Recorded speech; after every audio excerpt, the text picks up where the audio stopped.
Welcome to Ninon Speaks Media Image. I am Ninon de Verge Rosa. I am going to be your host for the next hour. And of course, as I always say, we have an incredible guest. All our guests are incredible. We give them a platform so we can understand who they are, what they do, and also sort of, open up our minds a little bit of what we can all do. As well as Ninon Speaks Media Image actually teaches you to have your own internet TV show. Yes, I can teach you how to have your own show. And from the time it opens to the time it closes, and also your everyday life and how you can actually recreate yourself and recreate your image and who you are and what you are and what you want to put out there. Well, let's get back to our guest. She's quite an amazing woman. I was reading her bio. I don't know if it is a bio or what it is, but anyway, whatever it is, it starts out, I have the greatest job. And I thought, wow, that's a powerful opening, because that's kind of something that sort of, not many people in this unfortunately big world we live in can really say that. I've got to go to work, and they're all miserable. And she opens up with, I've got the greatest job. And then reading on a little bit, she's actually opened up a foundation called Romancing Your Soul. Well, I really like that. And I can hear her in the background there. So let me introduce Regina Cates, who is going to be helping us with our dreams, our heart, our mind, our body, our souls. Because when you think about it, all we have is our body. Everything else they're all material things. They're all stuff out there. But in actual fact, this is all we have is our body. So welcome to Ninon Speaks Media Image, Regina. How are you? Thank you, Ninon. I'm wonderful. Thank you for having me. A pleasure. Well, I was reading all about you, and you're quite an amazing woman. You've done a lot in your life. And let's go a little bit into your background. You were born in, you were brought up in Victoria, Texas. Yes. Yes. Do I detect a little Texas accent there? Really? Yes. Okay. Yeah. The American, I'm English obviously, and Yes. the American people, they all sort of talk the same to me, and everybody says, no, they come from there, and they come, so they do. I'm like, so, but you do have a little bit of a Texas accent. So that's where you started out. Yes. Yeah, I now live in Los Angeles. Oh, you live in Los Angeles now, because you had a little bit of a tragic upbringing, a little bit of, bullying and all that stuff. I only thought bullying started in the last few years, but it obviously started back then too, right? Oh, yes. I think bullying's been around for a very long period of time. Sure. Yeah. It really has. You were bullied a lot in school. Why were you bullied in school? Well, I think I was bullied in school just like all of us are, Ninon, because we are different. Each of us is different. We have different hair, different skin, different whatever. And I think that we choose to pick on one another because we're not secure within ourselves. So I certainly wasn't the only child that was picked on. I'm sure that anybody listening today and watching today can relate to that. We just really don't know how to communicate with one another without being sarcastic at times. But don't you think it's worse now than it's actually ever been? It seems like nobody has a nice thing to say or a positive thing to say or a smile anymore. It seems like they're tunnel-driven. They're going where they're going, and nothing's going to stop them.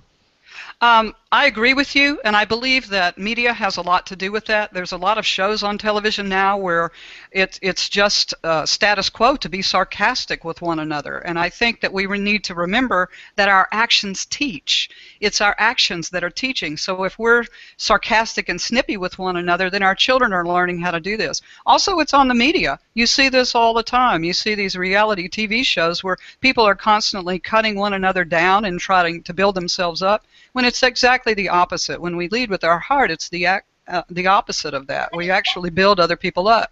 Yeah, but what you're talking about is when they have those TV shows, a lot of those lines, you have an audience, which is probably a fake audience, obviously, laugh. Yes. You have a lot of those sarcastic throws out there, those things that happen, and people kind of laugh about them. Are they laughing with them? No, they're laughing at them. They are, and that's why I think it's very important, at least in my life. One of the things that I did was actually look if I was being sarcastic. I said something one day that hurt someone very deeply, and in that moment, because I caused the pain, and I saw that I caused the pain, I looked at that, and I looked at myself, and I said, wow. And so I looked in the dictionary to find out what sarcasm actually meant. It wasn't witty, and it wasn't humorous as I thought. Tell me what it means, because maybe a few people out there would like to be sort of reincarnated with this word. Possibly. But we have to look at what we're doing, I think, in order to change the world. It was really something that starts with you and me. Yeah, okay, so you've got to look at yourself before you can do anything else out there. And I think that's absolutely 100%, as I said at the beginning of the show. All we have is this body, and this is how, and however we conduct it, and however we drive it, or put it, or take it, or whatever we do with this body that has been given to us very graciously and very beautifully. And there's so many more beautiful things within us than hateful things. And we seem to be choosing lately the hateful thing.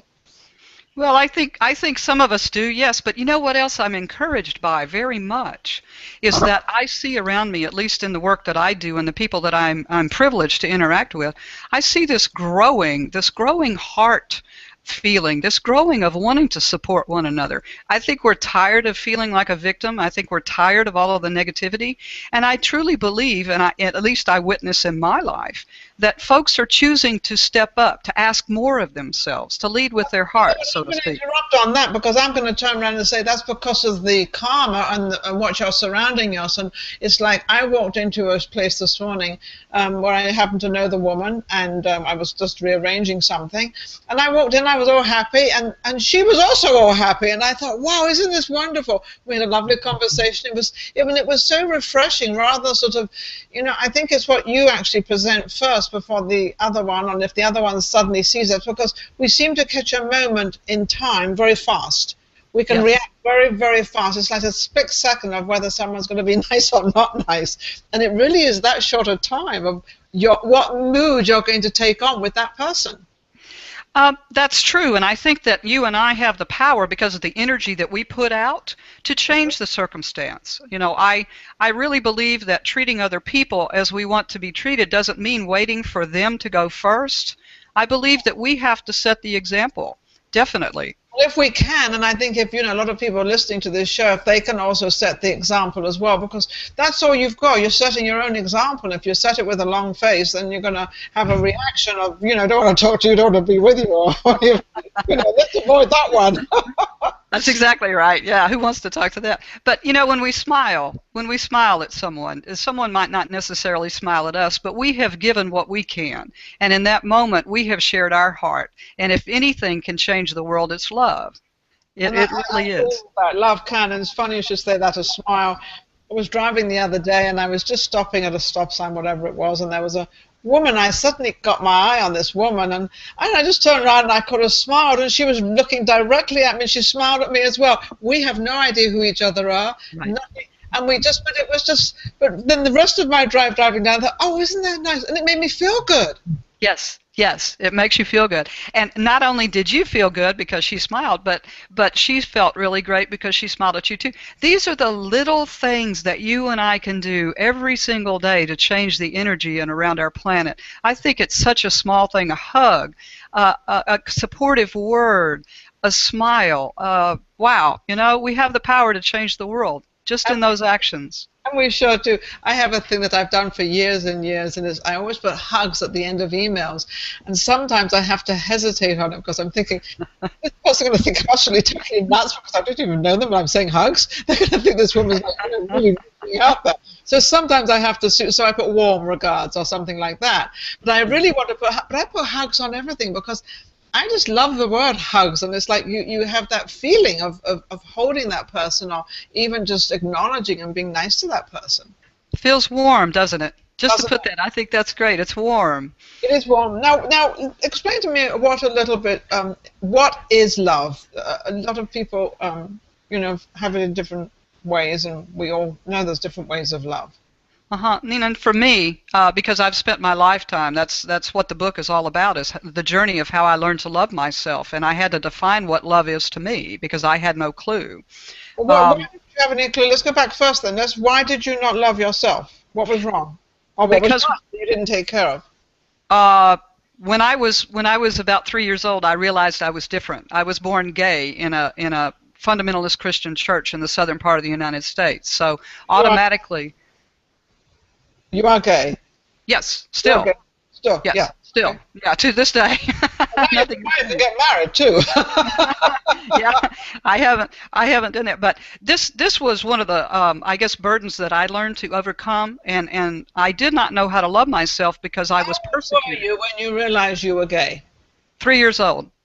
At that young age? Yes, yes, yes. I didn't have a word for it, Nina, but it's not uncommon for folks because I didn't have the word for it, but I knew that I was different and I knew that this was the fundamental nature of who I was born to be.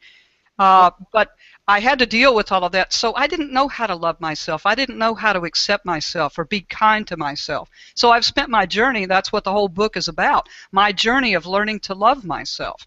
So when you were that young and Mhm. you realized you were gay, who did you tell first, or trusted first, or how old were you when you first kind of explained your feelings? I sat with that by myself until I was 18 years old. I had no one to talk to, no one to share. No. Mm-mm. Okay, I know I'm going on this subject because the gay thing is up an awful lot lately, and I That's happen fine. to agree with everything, and I happen to, I think everybody has their own right to be what they want to be. But would you advise that anybody who is gay out there, even the young ones who might be watching or who whatever, should say something sooner? Um, it's a personal choice, and I think that people have a lot of resources that I didn't have. Growing up in that fundamentalist church, being told that I chose this when it's biological, that it was my choice even as a young child. That's where I learned to lead with my heart, because in order to save myself, Hmm. in order to remain aligned with love, I had to take care of me. And when I did tell my parents at 18, I was told I was a business risk. I was put into a mental institution, and I was sent to a physician who sexually molested me. So Oh, we have to be very, very careful with who we share this information. I wasn't even allowed to share my heart with God because I was told that I was sinning against God, that I had specifically chosen to be gay. When I was a very small child, this was not a choice I made.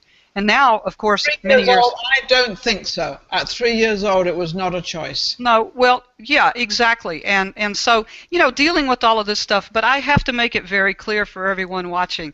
This Yes. is just my story. This is just one of the things It's that just happened to you. me. It's It's just, just me, right, exactly. well, Because yes. Because you studied the piano. You were a concert, not pianist, you were a concert, French I'm horn. going to say French horn. Yes, ma'am. Then from the French horn, you went over and you played drums in a rock and Yes. roll I band. did. I know. All these extreme. I love it because this is kind of your personality, and we don't have just one, we have lots. Well, we do. We do. And what's interesting, you've seen the bio on my website. I didn't even realize that the word gay was in there until I read it 4 or 5 times. It was like I hadn't realized because I did not write it. My editor wrote it for me. It's not something that I think about. Today, I'm concerned about being a good person, a loyal person, a kind person, an accepting person. So who I live with, it's like it doesn't seem to be part of my personality. I am not a label, and Definitely that's not a label. I mean, you live life the same as anybody else. It's saying you and I live life absolutely. the same way. We're probably very similar in the way we think and how people, when we say, what is love, love comes in many different forms. You can love your daughter, you can love your wife, love your cat, your dog, and there's all love in all different ways. And I think if people understood that a little bit more, that you can have all these different loves. You can. And, I'm glad that we're talking about this because that is the entire reason that I wrote the book Lead with Your Heart. I didn't know what love was, so I had to define that. And what I've figured out after many, many years is that it is affection and it is caring. But how we express and receive love is through positive action. And in the book, I talk about the 26, accepting, cooperative, kind, understanding, loyal.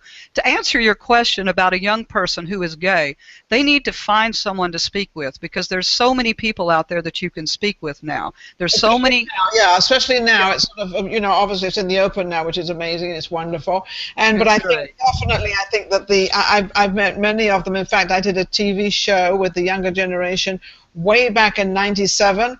Yeah. Had this girl on, and we were just talking. It was all on there, straight on straight on TV.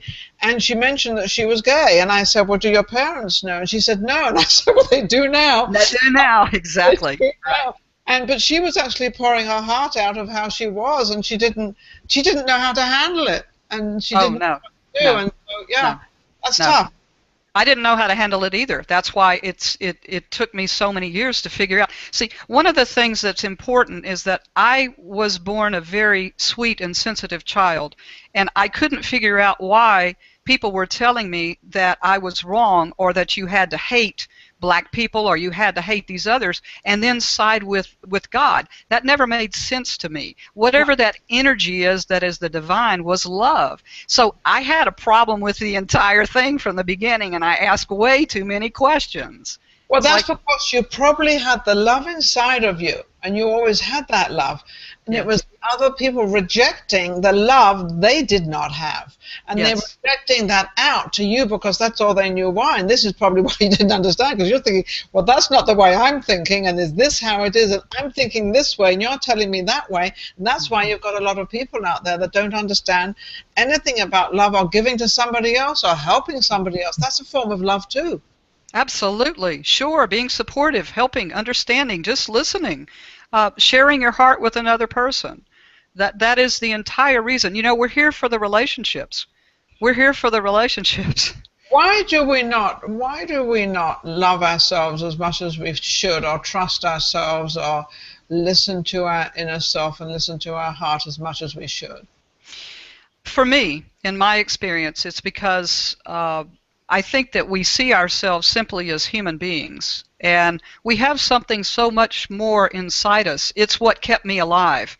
It's what allowed me to see that we are love, and what I was being told was wrong. It's what allowed me to put down on paper the journey that showed me how to love myself. I think that we're not taught what love is. We see it in the media, we see it on TV, but it's not real life. Love is tangible action. If I say I love you, then I'm making a promise with myself to be patient and kind and understanding and supportive and loyal.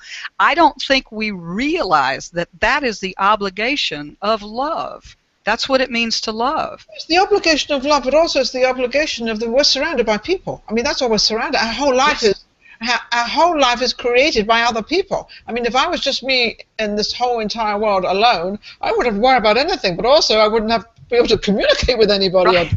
Exactly. I don't have anything. So I think, you know, we're surrounded by all these people, and we are very, very fortunate because we can choose our friends.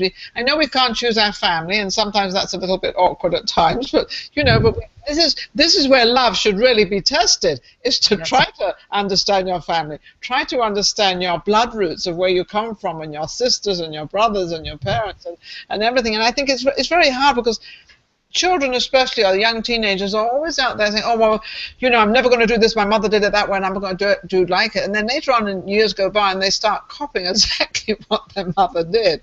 And exactly. We don't have that. Why don't we have that connection? Why do we avoid it? I think that we don't have that connection with other people, at least in my experience, because I didn't have it with myself. Until I really experienced intimacy with myself, I couldn't experience it with someone else. When I'm honest with myself, I can be honest with others. When I respect myself, I can respect others. Here's the reason, because I think that love is a feeling, and we have to feel that in order to give it to someone else. So we have to fill ourselves up first. That's the entire reason I spent 10 years writing Lead with Your Heart. It's the steps that we take to love ourselves so that we can have those relationships, so that we can avoid the stress, so that we can refuse to ego box. How do we create successful relationships, and how do we let our audience out there know if they're having problems, because there's a lot of lonely people out there and they don't know how to create a relationship or how to even start it or where to go? And, you know, I always say go to some community social meetings or do something, you know. Mm-hmm. And I think there's a step before that too, and that is, for me at least, because I experienced a lot of really negative relationships. I woke up in my 6th bad relationship to say, wait, something's not right here. And the something that was not right was me. I finally found the partner that I was looking for when I stopped looking outward and I started looking inward. I think that the journey begins with us loving ourselves first and respecting ourselves, because I believe with all my heart, and what I do every day and the work that I do with Romancing Your Soul, is that best relationships are based on shared values. Honest people want to hang out with honest people because we get one another. Compassionate people want to hang out with compassionate people. And when you find a relationship with another human being that shares your values, you're going to want to sit down and talk about through the hard times. You're going to want to put in the effort it takes to move through disagreement. And also for them to understand who you are. I think once they start understanding who you are, and you know that they're understanding you, you know they're listening to you, and that really bonds you together. I think that's sort of, because you, like Tom, I said, well, they are interested and they do listen. There's so many people out there. You can have a conversation with them, and it's like going in one ear and out the other ear, because they come back with their own story, and you look at them and think, did you hear anything I said? I know. Oh, you just hit something very important. It's about the ability to listen. You know, I had a huge wake-up call. I thought communication was me talking until I learned to listen. That's when intimacy with other people started. I got to listen because I listen with my heart. And that is so cool, because you know what happens? We actually hear what they're saying, not what our mind is talking to us about. I have a little quote I made up: "Keep talking, I am listening." I always have, you know, because I love to listen. I'm also a great talker, which I'm sure my producer, who's behind all the scenes here, will say, yes, she definitely is. But I also do listen. I love listening to stories, actually, and I think, you know, that's one thing that we have to learn, is to listen to the other person's story, but listen to it so you can actually have a conversation, because sometimes you can answer and not answer the right way. Yes, or you read an email incorrectly, or you jump to a conclusion because you, not you, but we, or I, do not read thoroughly, or I don't listen completely. I'm thinking about a response when I should be actually hearing you with silence, because you're communicating something important to me. And if I'm thinking of a response, I am distracted. Love is about listening as you want to be heard. It's about speaking as you want to be spoken to. It's about forgiving as you want to be forgiven. That's what love is. By you, yeah, that's the old saying. You know, do as you want done by you as well. Sure. Sure. If you give back, what you give, you'll get back. So whatever you give out there is exactly what you're going to get back. That's correct. How can you maintain over the years, and I'm going to mention not her name, but I have a girlfriend, and we've had some its and buts and things and everything else, but I've always been the one, I always sit back, and I've always been the one to forgive. I have a sister that won't talk to me. She's mad at me. But I'm not mad at her, so I refuse to. That is not getting to me at all, because I am not mad at her. Whatever her problem is, that's her problem. And if ever I can see her, I'm 100% ready to see her. But how do we maintain a relationship, never mind with family, but how do we maintain that? And how do we sort of, you know, create that and keep it and, you know, understand it? Mm-hmm. It takes a lot of compassion and understanding. And for me, it's important that I remember that we're all at different levels of heart awareness. We really are. So we're all at different levels of taking things personally, of judging, of complaining, and I have those folks in my life too. And it comes down to the decision for me that if they are important to me, then I am going to have compassion with how they see the world, even though I view it from a different place. Mm-hmm. And as long as I'm not being physically harmed, then I am going to do my best to set clear boundaries and explain how I want to be treated. But I'm also going to have great compassion, because there are some folks that just are negative and don't see the world through the positive lens that I do. I still want them in my life. Yeah, and they also don't want to. A lot of stubborn ones out there, aren't there? I think they're scared. I think they're fearful. I think that that's the root of it. I think that by nature we really want to be happy. You know, I am a positivity junkie, and I don't mind being called a Pollyanna. I don't care. I look at the most worst disasters and I make a list of everything that we can learn from it, both personally and collectively. And I think when we have this attitude, I just find that we go through life and it's happier and it's more peaceful, it's more loving. And I tell you what, when our heart opens, we start seeing the world as it really is, not what we think it is, but as we feel it. And there's so much out there in the world. It's like, you know, there's a lot of jealous people out there in obviously different levels, but everybody kind of has that opportunity, and they always say, well, I don't have the same opportunity as you had. And I'm looking at them, well, how do they know what opportunity I had? They don't even know me. But everybody has the opportunity out there to improve themselves, to do, it's out there for everybody. And I think if we would only understand that whatever class you come from or wherever you come from really doesn't matter. It's how you treat it and where you put it is where you're going to end up and have. Would that be right? I feel that that's right also. I think that we have seen so many unbelievable stories of people who triumph over whatever. I believe that the key is choosing. For me, it was actually choosing to not be a victim of my circumstances. Because today I work with many people throughout the world that are choosing to no longer have the past define their present. It is a conscious choice to do the work, to move away from whatever, to become the victor of our life. Okay, how do they, I'm coming up with this question, how do they get over that hump and that thing of this self-destruction? How do they, because it's a very embedded thing within them, like nothing happened to you at 18, you weren't able to tell your parents, and then you were really crucified. I mean, you were really, but you had to, you knew when you did that, something was going to happen. So how do people get out of this sort of enclosed sort of place where they're destroying themselves? For me, I had to choose me, and I had to stand up for me. Yes, you have to choose yourself, and that means setting boundaries. That means getting rid of some people. What do you mean by setting boundaries? I believe that it's extremely important in relationship to establish what's acceptable behavior and what's not acceptable behavior. I believe that this is an agreement, and in order for me to have the best relationship with you, then you will have to know what's acceptable and what's not. I'm not going to pick up dirty underwear off the floor because I'm not a slave, okay? So that's a boundary. It's a small boundary. But some of the folks that I work with have drug-addicted children that are ruining them financially. We have to set boundaries. You know, Albert Einstein said that no circumstance can be changed at the same level of awareness that created it. So boundaries set out of love for ourselves and out of love for the other person really brings that higher level of awareness. And I'd also like to say right now, my parents today are my very best friends.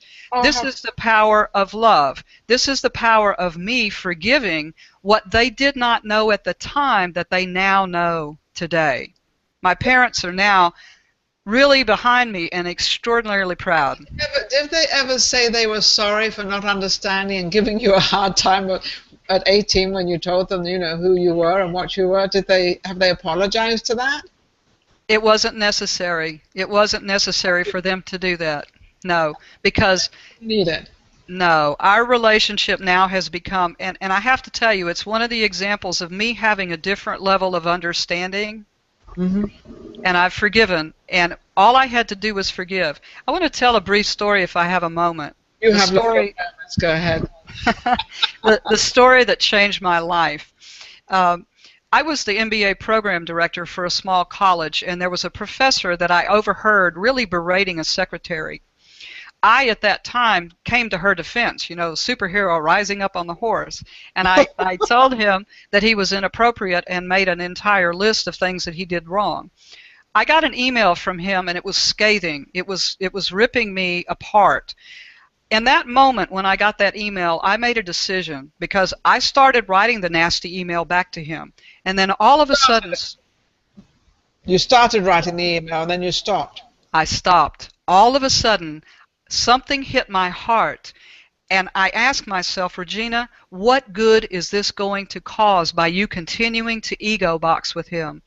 I erased that email, and I said, Dear Dr. X, please forgive me for my inappropriate behavior.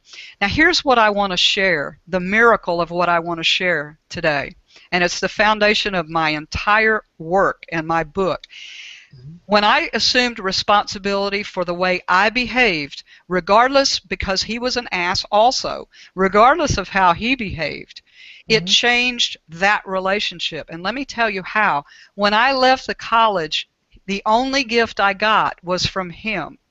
It changed our lives because I took responsibility for my behavior. He never apologized to me either. He didn't have to. He supported my work. He gave me a present, and he truly came to see me when I left. Our relationship was changed because I changed me. That's amazing, because you probably were in the wrong in the beginning. Who knows? Whichever way it was didn't matter, because he took it the wrong way anyway, and you were probably thinking from your heart you were helping him, not realizing it's going to sort of open up a can of worms in his body. And then, but you also turn around and I think I've done that many times. I've gone to write an email and I'm thinking, no, I don't want to write that email. Don't want to go. No, I don't want to go there. And I'm like you, I'm a very, very positive thinker. But what I do think that before we jump at things, I think we should give ourselves time before we jump at something. And I think if you give yourself that time, whether it's an hour, 2 hours, a day or something, just to understand a story. And it's like my girlfriend, and that's what I do with my girlfriend. She's done a couple of things that would be very strange, especially in public. And I haven't said anything. And I've been so grateful to myself, saying to myself, Soph, I'm so glad you didn't say anything, because I would have said the wrong thing. But yes, if you let it sort of, if you understand it and let it sit for a little while, and I think that's one of the greatest things is the patience before you go back at somebody and it's all sort of hullabaloo. I used to do that with my husband. He would suddenly be an awful row, and I'd just walk out of the room. And after 2 or 3 times of walking out of the room, he said, "Why do you keep walking out of the room?" And I said, I can't really talk to you until you really calm down. I said, because obviously I've done something to upset you, but I have no idea what it is. And I said, you tell me what it is, and if I feel I need to apologize, I will, or I will explain. Either one, I will do that.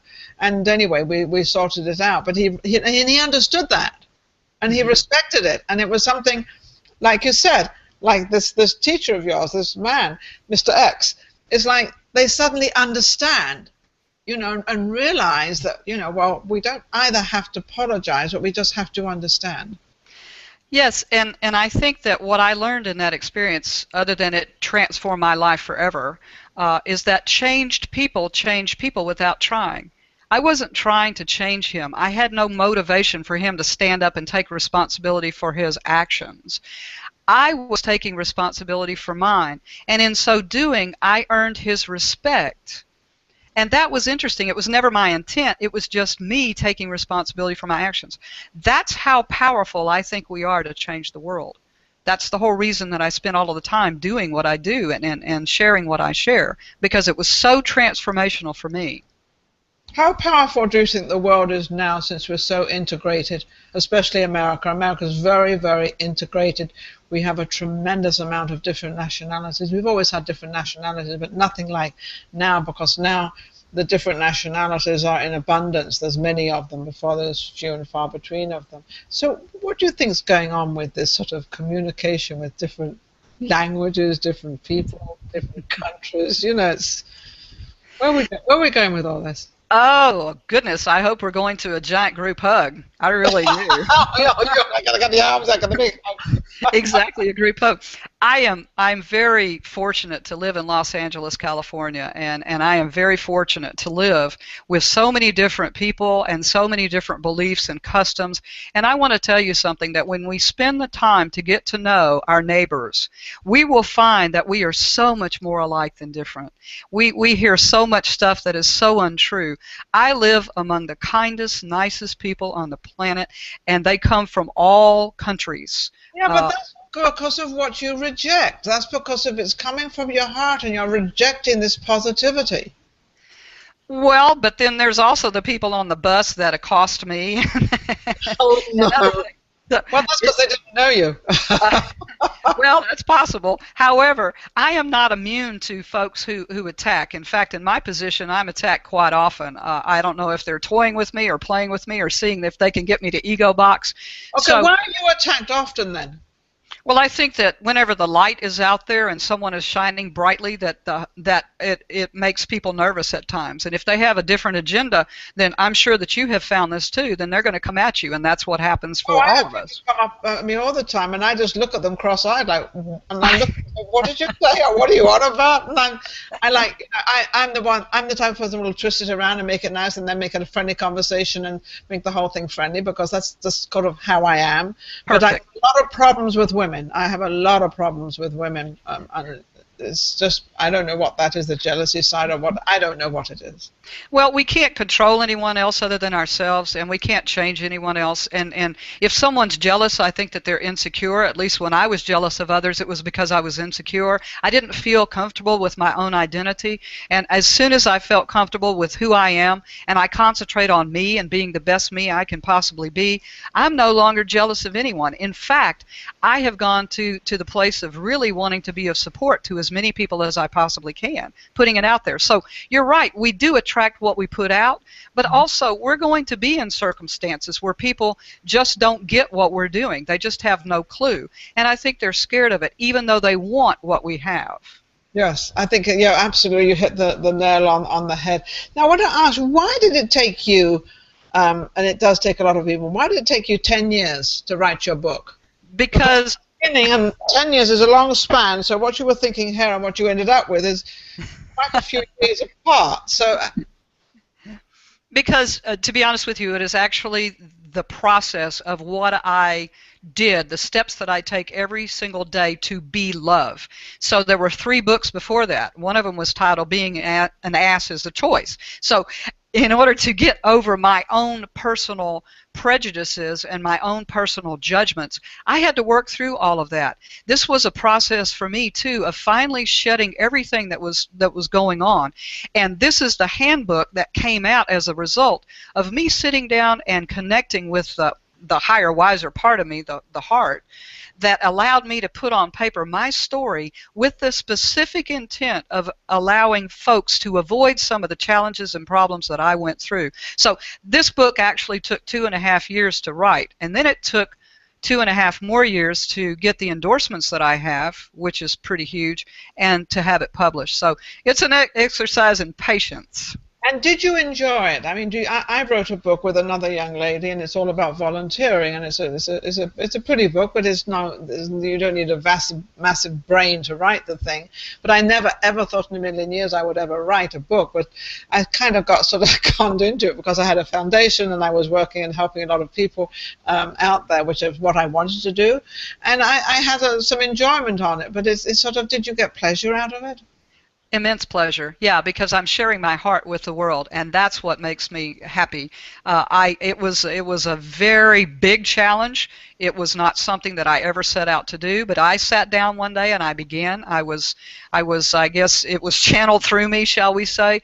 But I was very clear on my intent, and that is that if it can help someone else avoid a problem or take advantage of an opportunity or help them in their relationship with themselves, then I would spend another 10 years doing it. Absolutely, in a heartbeat.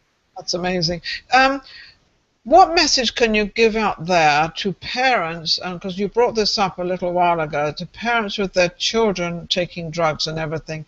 How does a parent, because I truly don't think the parents are angry with the children. I think they want to more help their children because this is their flesh and blood. Their verbal extension of words sometimes cannot be the right effect. And maybe they need to choose different wording to talk to their children. How do they do that? By looking in within their heart for the wisdom to know what to say. And sometimes, yeah, sometimes I tell you what, to be very honest, we don't have the words. They're just, someone has stopped listening to us. And when someone stops listening to us, then they're not really open. But it is, again, goes back to setting boundaries, because often what I find in every single time that I've worked with someone whose child is on drugs and they set a boundary, they say no more credit cards, no more whatever, then the child reaches up and takes the rope to save themselves. Anyone who is abusing themselves like I did with all sorts of things when I was growing up, we are hurting, and we have to heal that hurt so that we stop abusing ourselves. You know, for many, many years, I tried to get back at those people that hurt me by hurting myself. So you think a lot of the children out there are taking the drugs because they're hurting? Absolutely, they're hurting. We don't hurt ourselves if we're not hurting. There's no way. You know, maybe we're trying to escape through drugs. Yes, in the experience that I have, I can't speak for everyone. I'm not an expert in this particular field by any means, but in the experience that I have, I know that we're hurting. I know that when we abuse ourselves, when we overeat, when we overshop, when we overdrug, when we do any of these things to hurt ourselves, it's because we have something that we haven't addressed in the past that we need to go back and look at, something that we need to heal so that we will love ourselves. It starts with loving ourselves. 14, 16, 17, they don't know that. How do they don't, you know, they think they're too young. We know they're not, but how do they cope with that? Well, to be honest with you, they have extraordinarily supportive parents that look for new ways to communicate with their children. You know, I think a lot of parents want to be liked by their children, and I think that a lot of these things are caused by not really establishing a relationship of respect. Boundaries need to be set. Communication with the parents. The children lack the children and the parents, not just the children. The children and the parents are lacking communication with each other. Yes. And is it the parent that has to really break that barrier? Because I know there was a organization in Los Angeles called the Torch. What was it called? The Torch Foundation. Yes. And it was a reverse psychology, and this foundation actually taught the children to start communicating with their parents, which was the opposite to what everybody thinks. They all think that the parents have to be on top of the children all the time. Well, sometimes it's the children have to go to the parents to talk. Yeah, I think that's a wonderful idea, and I think that you have to have groundwork in order to lay the conditions on what this will be. And I think that if you're aligning your thoughts and your behavior and your communication with love, I will be respectful. I will communicate respectfully. I will not come at you when I'm angry. I will take an opportunity to cool off, as you say, so that we can come back. Because the foundation of all relationships needs to be love. And when it's love, love finds a way to communicate in a new way, in an effective way. And it always seems to pop up, doesn't it? It always seems to, it's always that sort of, that inner thing of sort of, like Mr. X, you tore up the email and you just wrote and you apologized. In other words, you became very humble. Yes, yes, humility. Whether you were angry or not, or whether you said the right thing or not, you've decided to swallow the whole bit and just clean it up and say, I'm sorry if I upset you. Yeah, that's right, because I think that, you know, every time that I ego boxed, I use that term because that's when we get out and we want to prove the other person wrong. We want to scream louder. Yeah, absolutely. I don't know about you, but I've done that many times in my life. You know what? I'm not going to admit it, but I'm sure I have. Well, I will admit it, and I will tell you that not once did it work. What I found that work is when I am open and accepting of the other person, and I really listen to them with my heart. That opens communication. You know, we want to be heard, and when we're screaming at one another, we're not listening. And when we're angry, our senses shut off like that. We've got to have respect back in our relationships, because with that, we will heal a lot of the pain that's causing us to abuse ourselves. Now, do you think we gain all this knowledge? We know probably I'm answering my own question. We gain all this knowledge out of experience because as we kind of get older, we're understanding more, we're understanding other people? Or are we in fear of getting older and not having any friends around us, so we've got to change things up? Oh, no. I think that we gain experience by looking at ourselves through self-assessment. I started doing this when I was a little tiny child. You know, I knew things that were going around me that was prejudicial and hatred. I knew that that was wrong. So I think that this is a process that we can start when we're very, very young. I don't think that fear needs to motivate change. I think that love needs to motivate change. Okay, very much so. When you were young and you knew all these things were happening to you and they were throwing them at you, you were the only person that really knew it because they were being thrown at you. Why did you not say anything then? Because I was terrified of you know, when you grow up in the southern part of the United States and you're told 4 times a week that you're going to hell for something the way that you were born, you learn to be very, very quiet. You don't know how to set boundaries. When a babysitter molests you and threatens to kill you if you say anything, you don't know how to set boundaries with people. So that's a process also of self-love, being able to say no to folks, being able to set boundaries. And it's something that we do have to learn. What I want to do, what I'm all about, is giving us the tools before we have to go through this stuff. Yes. That's what my whole purpose of sitting down and writing Lead With Your Heart. It is a handbook that I didn't have. It's one that I want to share.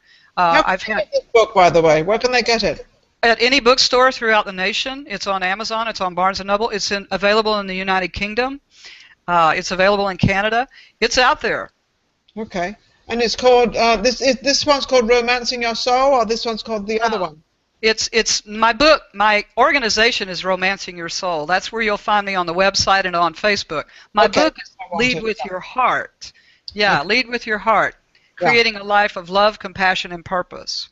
Okay. And they can get that on your website, which is Romancing Your Soul. They can get it on Amazon, anywhere. Yep. They can go into a Barnes & Noble today or a local bookstore. It's everywhere.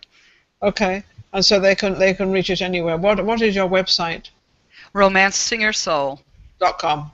Yes, ma'am. Mm-hmm. Okay. I wonder, yeah, absolutely. Can they reach you by phone? They can. They can go to the website and reach me by email or by phone. I have so many things on my website that are free. Tools, meditations, guided meditations, yoga, all sorts of stuff on that Romancing Your Soul website. How do we master a mind that has a mind? How do we master our mind, and how do we get to sort of to understanding I don't know, a quick, easy way, because I don't think quick, easy is in this conversation. Quick and easy, I think any part of it is going to take time. So any folks out there, hey, believe me, it's not going to take 1 day or 1 hour or 1 minute. This takes time of understanding. How do we do that? How do we master our mind? How do we, take control of that? Well, what for me was I had to actually look at what I was thinking. I had to analyze what I was thinking, and I had to stay connected, teach myself. Like you said, it's a training process. It's a retraining process of learning to stay connected to what I'm saying when I'm saying it. What is the motivation behind it? Is it fear? So an easy way to do this, first of all, realize that you're thinking. Second, realize that your thoughts create your behavior, so you want to be in control of what you're thinking. And number three, I think, is just to stay connected to what you're thinking while you're thinking it. If you really are aware that you're thinking, then you can filter what you're going to say through your heart. For me, ego reacts. Spirit, the soul that we are, the heart is what I call it, responds. So we have to think about what we're thinking about when we're thinking it. And we have to follow through with it. We've got to follow through with the right way and not the wrong way, and understand what is wrong and what is right, and try to do it, and try to understand other people, what would upset them if I said this, because what would upset you and what would upset somebody else could be two different things, and then what upsets you might not upset them. So it's kind of knowing who you're connected to and who you're with and understanding them. I think for me, it's about putting myself in the person's position that I'm with. And I think when I'm able to put myself in there with empathy and to really think about what I'm about to say, will it hurt them? Will it cause some sort of problems? I was sarcastic for many years, like we talked about before. I had to actually put myself in that person's position that I hurt so much. And when I did, I felt the pain. That's what caused me to change, because I didn't want anyone to feel that at my expense. It's called empathy. It's called seeing ourselves in one another. So do you think all through your from 3 years old until 18, I'm going to hit the 18 mark because that's when you told your mum and dad you were gay. So do you think you because of gained all this animosity and you saw so much out there that you were just filled with all this sort of getting back and, fighting for your life and fighting for your dignity and fighting just to being a human being? Mm-hmm. Yes. A lot of rage. And I turned that inward. You had a lot of anger within you. Oh, sure. A lot of rage and a lot of anger. I've been an extraordinarily angry person. Yeah, absolutely. But not anymore. Why? Because I let go of not being able to change what I couldn't change. I let go of wanting those people to ask and beg for my forgiveness because they never did. I let go of anything that I couldn't control. And when I did that, having them apologize to me was no longer important, because you know why? I didn't want to have interaction with them anymore. It was okay with me. I was okay with myself. You didn't need them. You didn't need them. I didn't need them. I didn't want that energy. See, this is the thing we need to understand about forgiveness and letting go. It's that if we don't, they're continuing to live within us. What they did is continuing to stay real. It doesn't mean that I don't think about these things every once in a while. I don't give it any energy anymore.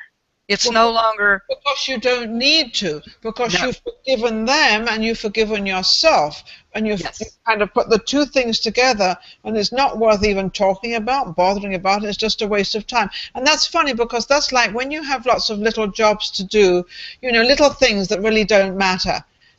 Unless you do those, you cannot make your mind ready for the big ones, because That's right. thinking about all those little jobs, and it's like, loving people and feeling for people. If you don't get over all that stuff, as I call it, you're not going to make room to have a real friend, because you've always got this thing going on within you, or they're going to be like them, but it's a matter of forgiving yourself, and then you forgive them. That's correct. That's exactly right. That's absolutely true. And that's what Lead with Your Heart is all about. It's how you navigate through the healing process. It's how I navigated through the healing process. And it took me, quite a number of years to do that. I will say this, it's going to take us as long as we think it will. So our mind can tell us that it will take forever. So we have to be careful about that. Well, that's like a lot of people. It's so funny. My church I go to, they have a big sign at the end of when we're all walking out, and they put this sign, "Hope to see you next weekend." And I look at this sign and I think, I wish they would take that hope out. Yeah. And just say, "See you next weekend," because that's such a positive. The hope it's always a hope, and maybe not too sure whether you're going to come or not, and that puts that doubt into somebody else's mind. So I haven't got guts enough to tell the pastor yet, or I forget. But I always look at that, and I always think it's not a negative, and it's not a positive. It's like a to me, it's like it's always going to be a hope. It's never going to happen. Thank you for saying that, because I could sit around for the rest of my life and hope for a savior, for someone to come and save me, and that's what too many of us do. That's the reason that I want to help folks, because you don't gain anything by sitting around hoping. You got to take action, and the action you take is to learn to love yourself. That's where I love that word. I love that word. You've got to take action. You've got to take action. These are the steps. Lead with Your Heart is about the actions that I took. Yeah, and if you don't take that action, although it took you all that time to write your books and the enthusiasm, it really was the time it was supposed to take. It wasn't supposed to be any longer or any shorter. This is the time it was, and you accept that, because obviously it wasn't finished the way you wanted it finished until you knew that it was exactly right. And sometimes we don't do that. We rush it, like, we rush a letter, we rush something, and we make mistakes. Yes, and we have to correct those. Yeah, we're not communicating with what our mind is thinking, and we're rushing so hard to get it out or done or whatever. It just happened to be a friend of mine last night. He printed out 300 or 400 pieces of leaflets or something, and there was a word wrong in it. And he said, fortunately, I read it. And he said, I had to tear them all up. And I said, well, you weren't thinking. I said, you were not concentrated. So you've got to get yourself grounded and concentrate on what you're doing to make it work. Absolutely, especially today when there's so many distractions. We really cannot multitask. That's with computers. That means that they switch back and forth very fast. But you and I cannot pay attention completely to more than one thing at a time. Yeah, we can drive, we can talk on the cell phone at once, but we're not paying attention to either one of those things completely. When we admit that to ourselves, we become powerful. Why? Because we learn to slow down to accomplish more. That's the power position. I love that power thing, because it's so funny, the cell phone thing. I'm really training myself not to use the phone while I'm, except there's that urgent call that comes in. But is it really that urgent? Is it? Not if you have an accident. That's it. So when you look at it's like when you see somebody driving very slowly, and I'm like, and then I'm driving past them, it's like a little old lady or man or something, and I turn around and I truly try to forgive myself for what I was thinking. Because there's somebody that they may be old, but they're in their car and they're driving and not really hurting anybody or harming anybody. It's just that I'm the one that's in a rush. I'm the one that has the problem. They don't have the problem. And I try to sort of forgive, I ask for forgiveness for what I'm thinking. And it's working. It's working very, very well. Very well. Right. That's great. Yeah. We need to remember that relationships are one-on-one. We need to remember that technology is great, but it's meant to be a tool for our heart, not the other way around. We need to make sure that our relationships are based on love and respect, and that means one-on-one communication and clear communication. Absolutely. Do you think there's anything out there in the world that nobody can do? Because we always put these boundaries up. Well, I can't do this and I can't do that, and and we put these boundaries up. I think that we're open, and I think we set our minds we can do anything we want. Absolutely. I believe that too, because I've witnessed it in my own life. If I hadn't gone through it personally and pulled myself up out of whatever, yeah, and now I work with people and I see it every single day. Every single day. What's the greatest change you've seen in somebody that you've worked with, a really hard case, and you work with them and you see them fulfilled with their own life now? I worked with a woman who was sexually molested by her father every single evening for about 6 years, and her mother would lock her in a closet. Why would the mother lock her in a closet? I don't know, but this was part of the abuse that she suffered, and she forgave her father, and she's living a fulfilled life, and it's the most astounding thing. I have witnessed people go through things that make what my journey was look like a walk in the park, and these people have the determination. That's what I call the soul. For me, every soul is whole, no matter how wounded the human being, because I have seen people reach up, take that rope, pull themselves out. All I think they need is just a chance and some tools to do it. Again, that's the reason I wrote the book, to give you a starting off point. And is it also to kind of forgive yourself or also forgive the other people? I think that's one of the greatest things in this world, if we can forgive that person who did something to us, because if they did it to us, we really didn't have anything to do with it. We were just the victim. So we carry that with us, thinking we're the victim, whereas we're not the victim. And that we have to forgive. Yeah, I think we change our circumstances by changing the way that we looked at it. That's what happened for me, because I absolutely stopped wanting to be a victim. It felt horrible. It feels horrible to be a victim. You feel so powerless. I wanted to feel powerful. You know, I grew up on superheroes, and I was not a superhero being a victim. So I decided to be my own superhero. And that's what I think that everybody can do. It's a choice. It is a journey. It is one of looking very honestly at your life and what you can do to make it better. And it takes action. Oh, it does take. What would you say to our audience out there who are hopefully listen to this program, and that they are a victim, and they now have realized by a few things we have said and opened up on, they've now realized they are a victim. How is the best way that they can get over that as not being a victim anymore? Sit down and make a list of everything that is going right with you in your life. Going right with you? Going right with you in your life. Put it on the left-hand side. Start with what's going right. On the left-hand side, put what's did I say left hand? On one side of the paper.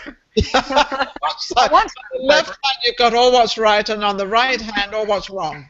Exactly. And then look at the things that are wrong, and don't look at yourself to beat yourself up. Look at it as opportunities for you to get out of the victim state of mind. You change one thing that's on the other column that you don't feel is going right. You're going to move it over to the good column. You're going to feel fantastic. And you know what happens? All of a sudden you become addicted in a very good way to changing everything that's not going right. And once you get that snowball rolling, it's going to go downhill. Take the first action. Sit down and make a list of everything that's going right. Figure out what's not going right with your life.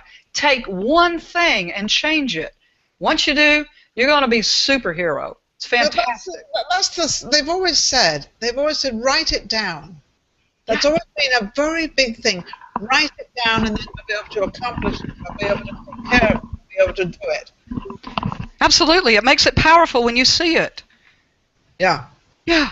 So that's why when they say write it down, they say when you write something down, it sort of manifests into something you're going to do. Yeah, absolutely. It's like when I smoked cigarettes for 22 years. I kept saying, I'm going to quit. You know what I had to do? I had to change what I told myself. I hope to quit, which is that word again, to I am a non-smoker. When I started saying I am a non-smoker, then I started seeing myself as a non-smoker. Guess what? As a non-smoker, I refused to pick up cigarettes, and that's how I reprogrammed my brain, thought about what I was thinking about when I was thinking about it, so that I could change the action that changed my life. That's so funny you should say that, because I used to smoke too. And what I did a crazy thing though, because I'm a little bit of a crazy person anyway. I put cigarettes everywhere. I had cigarettes everywhere, and I refused to hide them. So what I did, and I thought, that little tiny thing is stronger than me. Let's see. And I Got it. stopped. Yeah. Good and for I you. stopped. You just hit the nail on the head because you're stronger than any challenge. Absolutely. When you make the decision, when I made the decision, it was over with. That's what folks need to do. Just make the decision to stand up for your own self. Okay, well, that's actually the end. The hour has come up. Oh, So my. that's a great thing. That's a great way to sort of to exit on our show, Ninon Speaks Media Image, and we've had this incredible young lady with us, Rita Cates, sorry.